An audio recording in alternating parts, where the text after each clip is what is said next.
వ్యవసాయము, వ్యవసాయ అనుబంధ రంగాల్లో వాడుతున్న యాంటీబయాటిక్స్ గురించి తెలుసుకుందాం. అందులో నిషేధించిన వాటి గురించి కూడా తెలుసుకుందనమాట. వ్యవసాయ అనుబంధ రంగాల్లో యాంటీ మైక్రోబియల్ ఔషధ వాడకంలో అపసవ్య ధోరణులు అరికట్టడానికి మనలు ఏం చేశారంటే పాలు, మాంసము కోసము పశువులు, కోళ్ళ పెంపకంలో, రొయ్యల సాగులో, చేపల సాగులో ప్రాసెసింగ్ ప్రక్రియలో వాడేటప్పుడు జాగ్రత్త వ్యవహరించవలసిన యాంటీబయాటిక్స్ గురించి తెలుపుతున్నారన్నమాట. పాలు, మాంసం, గుడ్లు, తేనె ఉత్పత్తి క్రమంలో ఆక్వా సాగులో ప్రాసెసింగ్లో ఏ దశలోనూ 34 యాంటీబయాటిక్స్ను వాడొద్దని భారత ఆహార భద్రతా ప్రమాణాధికార సంస్థ నిర్దేశించింది. 34 రకాల యాంటీబయాటిక్స్ను వాడకూడదని భారత ఆహార భద్రతా ప్రమాణాల ప్రాధికారిక సంస్థ నిర్దేశించిందనమాట. యూరోపియన్ యూనియన్ ప్రమాణాలకు అనుగుణంగా మరో 15 యాంటీబయాటిక్స్ వాడకాన్ని కేంద్ర ఆరోగ్య కుటుంబ సంక్షేమ శాఖ కూడా నిషేధించిందన్నమాట. భారతదేశం మొత్తంగా 50 యాంటీబయాటిక్స్ని నిషేధించారన్నమాట. ప్రజల శ్రేయస్సు, ఎగుమతులు పెంపొందించుకోవడంతో పాటు మన దేశంలో వ్యవసాయంపై ఆధారపడిన సగం జనాభా జీవనోపాధుల సంరక్షణలోనూ యాంటీబయాటిక్స్ అవగాహన కల్పించాల్సి ఉందన్నమాట. ఇందుకు ఏ యాంటీబయాటిక్స్ దశల వరకు నిషేధించారో ఒకసారి చూస్తే యాంటీబయాటిక్స్పై 50 వరకు యాంటీబయాటిక్స్కి నిషేధించారన్నమాట. భారతదేశంలో సూక్ష్మక్రిములు సోకినప్పుడు చేసే వైద్య చికిత్సలో వాడే శక్తివంతమైన ఔషధాలు యాంటీబయాటిక్స్. అంటే ఏదైనా జంతువులు సూక్ష్మక్రిములు సోకితే వైద్య చికిత్సలో వాడే శక్తివంతమైన ఔషధాలు యాంటీబయాటిక్స్ అన్నమాట. ఇవి రెండు వైపులా పదుల్లో ఉండే వజ్రాలు లాంటివి యాంటీబయాటిక్స్ అన్నమాట. వీటిని రూపొందించిన మానవాళి సాధించిన అద్భుతమైన విజయాల్లో ఒకటి. సూక్ష్మక్రిములు సోకినప్పుడు వచ్చే ఇన్ఫెక్షన్లకు చికిత్స చేయడానికి ఉపయోగించే యాంటీబయాటిక్స్ వంటి యాంటీ మైక్రోబియల్ మందులు మనుషులకు, జంతువులకు మెరుగైన జీవన పరిస్థితుల మార్గం సుగమం చేశాయి.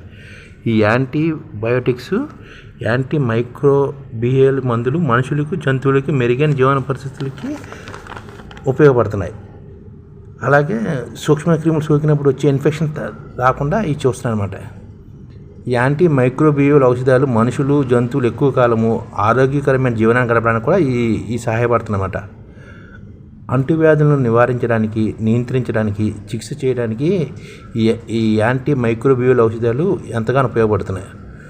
సూక్ష్మక్రిములు అంటే బ్యాక్టీరియా, వైరస్, శిలీంధ్రాలు, సూక్ష్మ పరాన్నజీవులు ఇలాంటివి నిరోధకతను సంతరించుకోవడంతో ఈ ప్రాణులను రక్షించే అనేక మందులు వాటి సామర్థ్యాన్ని కోల్పోతున్నాయి అన్నమాట. ఈ సూక్ష్మక్రిములు అయిన బ్యాక్టీరియా, వైరస్, శిలీంధ్రాలు ఈ నివారించడంలోని కొన్ని సామర్థ్యం కోల్పోతున్నమాట. దీన్ని యాంటీ మైక్రోబియల్ నిరోధకత అని లేక AMR అని పిలుస్తారన్నమాట. మనుషులు, జంతువుల శ్రేయస్సుకు యాంటీబయాటిక్ నిరోధకత ముప్పు పెరుగుతుందన్నమాట. ఈ ముప్పును మన కాలంలో అతిపెద్ద ప్రపంచ ఆరోగ్య సవాలుగా మారింది. ప్రపంచవ్యాప్తంగా జంతువులు, మానవ ఆరోగ్యానికి, అలాగే ప్రపంచవ్యాప్తంగా జీవనోపాధికి, ఆహార పద్ధతికి ఈ యాంటీబయాటిక్స్ నిరోధకత సవాల్గా మారిందనమాట. ఔషధ నిరోధక క్రిములను ఆవిర్భావాన్ని అరికట్టడానికి పరిష్కారాలు ఉన్నాయన్నమాట. ప్రతి ఒక్కరూ పశువులను, కోళ్లకు, రొయ్యలు, చేపలకు పెంచే రైతులు, పశు వైద్యులు, ఆరోగ్య సంరక్షణ కార్మికులు, అన్ని దేశాల పౌరులు ప్రపంచ ఆరోగ్యానికి ముప్పుగా మారిన వీటిని ఏ విధంగా నిర్మూలించాలో చూడాలన్నమాట. మనుషులకు వాడే ప్రత్యేకంగా యాంటీబయాటిక్ ఔషధాలు ఇతరత్ర ఉపయోగాల కంటే మనుషులకు వాడే ఇందుకు ప్రత్యేకించిన యాంటీబయాటిక్ ఔషధాలను ఇతరత్ర ఉపయోగాలకు అంటే పశుపోషణలో, ఆక్వా సాగులో ఉపయోగించరాదని, అంటే మనుషులు వాడుతున్న ఈ పశుపోషణకి ఆక్వా సాగులో ఉపయోగించకూడదని చెప్తున్నమాట. అందుకనే విదేశాలను దిగుమతి చేసుకునే పాల ఉత్పత్తులు, మాంసం, గుడ్లు, రొయ్యల్లో ఫలానా యాంటీ మైక్రోబియల్, యాంటీబయాటిక్ ఔషధాలు ఉండకూడదని అనేక దేశాలు కూడా పట్టుబట్టాయి అన్నమాట. అమెరికా, యూరోపియన్ తదితర దేశాలు కట్టుదిట్ట నియంత్రణ చర్యలు కూడా చేపట్టాయి. ఈ ప్రమాణాలకు అనుగుణంగా లేని కంటైనర్లను వెనక్కి తిరిగి పంపుతున్నాయి కూడాను. భారతీయ ఆహార ఉత్పత్తుల దిగుమతిపై అమెరికా సరికొత్త అపరాధ సుంకాలను కూడా విధించిన నేపథ్యంలోనే ఇతర దేశాలు కొత్త మార్కెట్ వెతుకునే పరిస్థితి భారతదేశానికి వచ్చిందనమాట. ఈ నేపథ్యంలో మన దేశం నుంచి ఆహార ఉత్పత్తి దిగుమతి చూసుకోవాలంటే మనుషులు కూడా రిజర్వ్ చేసిన 18 రకాల యాంటీబయాటిక్ ఔషధాలను కోళ్ళు, రొయ్యల సాగులో పెరుగుదల కోసం, చికిత్సల కోసం వాడకూడదని యూరోపియన్ యూనియన్ షరతు పెట్టిందన్నమాట. అంటే మనుషులకు వాడుతున్న యాంటీబయాటిక్స్ని ఇలాంటి 18 రకాలని వాడకూడదని చెప్పిందనమాట, షరతు పెట్టింది. యూరోపియన్ నిషేధించిందనమాట. యూరోపియన్ షరతు పెట్టి దీంతో భారత ప్రభుత్వం తగిన చర్యలు తీసుకుంది అనమాట. కేంద్రీయ డ్రగ్ స్టాండర్డ్ కంట్రోల్ ఆర్గనైజేషన్ పరిధిలోని ఈ సమావేశం చేసి యూరోపియన్ రిజర్వ్ చేసిన 37 వైఖరులు చెప్పి చర్చించి వాటిలో 34ని ఔషధాలు నిషేధించిందన్నమాట.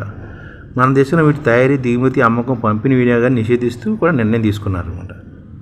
యూరోపియన్ యూనియన్ సూచించిన విధంగా మరో 15 రకాల యాంటీబయాటిక్స్ వాడకాన్ని కూడా ఇటీవల భారత ప్రభుత్వం నియమించిందన్నమాట.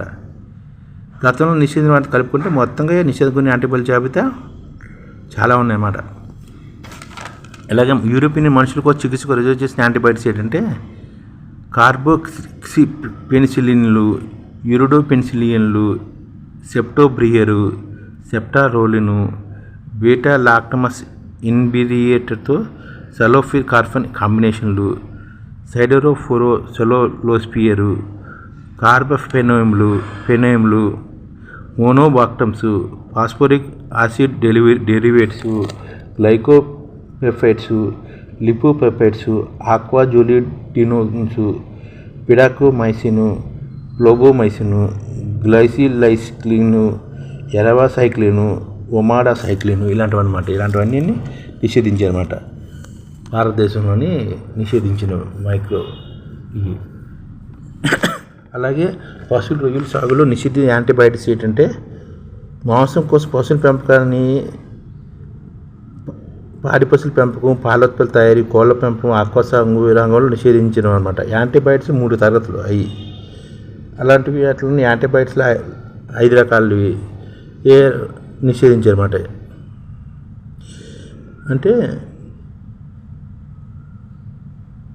ఈ యాంటీబయాటిక్స్ కోస్టల్ ఆక్వా రంగంలో కూడా మన మనుషులు వాడేవి తగ్గించేస్తారన్నమాట. వీటి పేర్లు చాలా ఉన్నాయి. వాటి గురించి చూసి మనం తీర్చుకోవడానికి అన్నమాట ఇవన్నీ. ఎందుకంటే యాంటీబయాటిక్స్ ఎక్కువగా వాడకూడదు, కానీ మనుషులు వాడేవి కూడా జంతువులు వాడేస్తున్నారు అన్నమాట. ఈ వీళ్ళ వల్ల యూరోపియన్ యూనియన్ నిషేధిస్తుంది.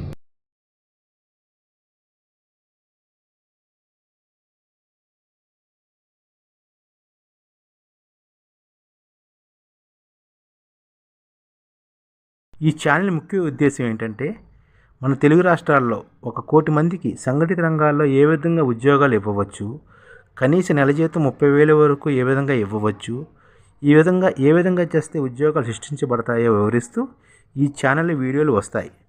అలాంటి వీడియోలు మీకు కావాలంటే మన ఐడిఎఫ్ భాస్కర్ ఛానల్ని సబ్స్క్రైబ్ చేసుకోండి. ఐడిఎఫ్ అంటే ఇండియన్ డెవలప్మెంట్ ఫోర్స్.